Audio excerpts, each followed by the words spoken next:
Every family has that one troubled kid. But sometimes it's worse, evil hiding in plain sight. This is the story of David, a son who betrayed the woman who raised him, turning love and sacrifice into a crime that shocked Cleveland. Cleveland, Ohio, 2001. A gray, working-class neighborhood. Early morning, sidewalks wet with dew. 25-year-old Lisa drives to her mother's place. She's coming to pick up her 3-year-old boy, Ethan, who spent the night with Grandma Helen. Nothing seems unusual, yet. Lisa unlocks the front door. Something feels wrong. The apartment is silent, too still. No clinking dishes, no smell of coffee. Helen always wakes before sunrise. Today, the air inside is heavy, almost waiting to reveal something terrible. In the living room, Lisa freezes. Ethan is lying alone on the couch. He never sleeps there. He always curls in Helen's arms. Her stomach drops. She whispers his name, but he stays fast asleep, breathing softly, unaware. Lisa rushes to the bedroom. She finds her mother on the bed, slumped, blood soaking the sheets. A pillow pressed against her face. Lisa pulls it away, and screams. Helen is cold, motionless. The horror echoes through the building. Neighbors rush inside, horrified. Helen wasn't just murdered, she was attacked with rage. Stabbed over and over. Not a simple robbery. Not random. Someone hated her enough to make sure she suffered before the end. Police flood the apartment. Drawers pulled open. Closets ransacked. It looks like a burglary. But detectives notice one detail: no forced entry. Whoever did this wasn't a stranger. Helen had let them in, or trusted them enough not to lock up. The child, Ethan, remains untouched. Still asleep on the couch. That strikes investigators as strange. A thief risks everything leaving behind a witness, even a toddler. Something about the scene doesn't add up. The coroner's report is chilling. Helen was smothered with the pillow, stabbed 8 times. Time of death, just before dawn, 4 or 5 hours before Lisa arrived. Whoever killed her knew her habits and schedule too well. Detectives turned to Helen's family. 3 grown children. David, the oldest, 28. Mark, 27, married with kids. And Lisa, 25, also married. The daughter who just walked into this nightmare. Mark's alibi holds, he was home with his wife. Lisa too. But David? His story wobbles. He claims he spent the night in Pittsburgh on business, rushing back when he heard the news. Investigators keep listening, unconvinced. Detectives canvass the neighborhood. At a diner near dawn, several witnesses remember seeing David. Same day, same time. Definitely not Pittsburgh. He was in Cleveland, blocks from his mother's apartment. His alibi collapses. Police bring David back for questioning. He squirms, offers excuses, then falters. When confronted with the diner sightings, he breaks. He admits it. I killed her, he says. Cold, flat. No remorse. Detectives press for why.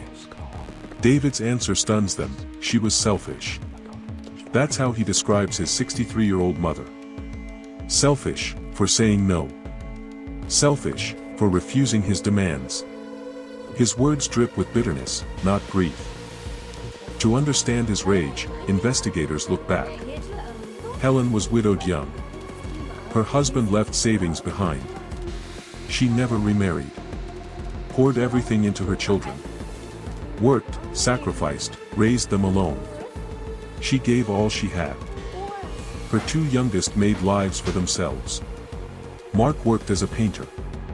Lisa married and built a stable home. But David drifted. Dropped out of school. Peddled cheap goods out of a suitcase. Always broke. Always wanting more. Helen spoiled him. The oldest son. Her weakness. She gave him cash, second chances, forgiveness. He burned through it all, on drugs, on empty promises. Still, she hoped he'd finally turn things around. By the late 90s, David claimed he'd found opportunity overseas. Cheap merchandise, big profits. He traveled abroad, bragged of connections. Each trip, he asked Helen for money to fund it. Each return, nothing changed. Then came the shock. David said he wanted to marry a woman he'd met abroad, an Israeli woman. He wanted Helen's blessing. More than that, he wanted to bring her into Helen's home. Helen refused. The house was hers, her sanctuary. She wouldn't surrender it to David's reckless schemes. She told him no, firmly. For David, that no burned like betrayal. For 2 years, David dragged out the fantasy. Promised the woman marriage, promised Helen he'd behave. But every visit brought arguments. His resentment deepened. Every door closed pushed him closer to a violent decision. By 2001, he brought the woman to Cleveland. Rented a small place for her. All while planning his mother's murder. He wanted her house, her money, and no more refusals. The night before, David bought a knife. New, sharp, deadly. He told himself it was practical. But deep down, he knew exactly what he was preparing for. Before dawn, he sat in that diner. Coffee steaming. Mind racing. He waited until the city stirred with faint light, then walked the short distance to Helen's apartment. He slid his key into the lock. Quiet. Inside, Helen lay asleep, Ethan tucked in her arms.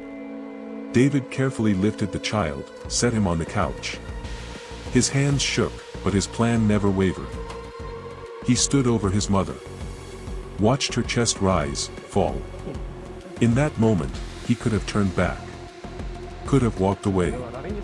Instead, he raised the knife. The first stab jolted her awake. Her eyes widened. Shock. Pain. Disbelief. Her own son, attacking her. She tried to scream. He shoved the pillow hard across her face, muffling her cries, driving the blade down again and again. 8 wounds. Blood soaking the sheets. Her struggling slowed, then stopped. Silence filled the room. David stood there, breathing heavy, staring at the lifeless body of the woman who gave him everything. He rifled drawers, yanked open closets. Grabbed whatever money remained. But this wasn't about theft anymore. It was anger, punishment, twisted revenge. He left with blood on his hands and no trace of guilt. David returned to his girlfriend. Told her he had urgent business in Pittsburgh. They packed bags, hit the road. He believed his alibi was airtight. That no one would ever suspect. But neighbors remembered. They saw him that morning. Investigators closed in. When police confronted him with the truth, David didn't fight. He admitted it flatly. Even more chilling, he added another detail. He confessed if Ethan, the toddler, had woken up, he'd have killed him too. Just a child. His own nephew. That's how far gone David was. Cold. Detached. Without humanity. His siblings were devastated. Their beloved mother gone. Their brother exposed as her murderer. A family shattered, trust destroyed, wounds that would never fully heal. The trial moved quickly. Prosecutors laid out his lies, his greed, his brutal act. The jury listened to every detail. His motive wasn't money, it was control, rage, selfishness turned lethal. David sat expressionless. No tears, no apologies. Witnesses described him as empty, as though the murder meant nothing. The courtroom felt his coldness more than his words. When the verdict came, the jury didn't hesitate. Guilty. First-degree murder. Premeditated, merciless, unforgettable. Helen's sacrifice had been repaid with betrayal. The judge delivered the sentence, death. The words echoed in the courtroom. Helen's children wept. David barely blinked. His face stayed blank, like he'd already left the world behind. News of the case spread. The neighborhood whispered his name with disgust. The son who murdered his own mother. Not just a crime, it was a stain on family and community alike. To his siblings, Helen's memory lives as a woman who gave everything. To David, she was just an obstacle.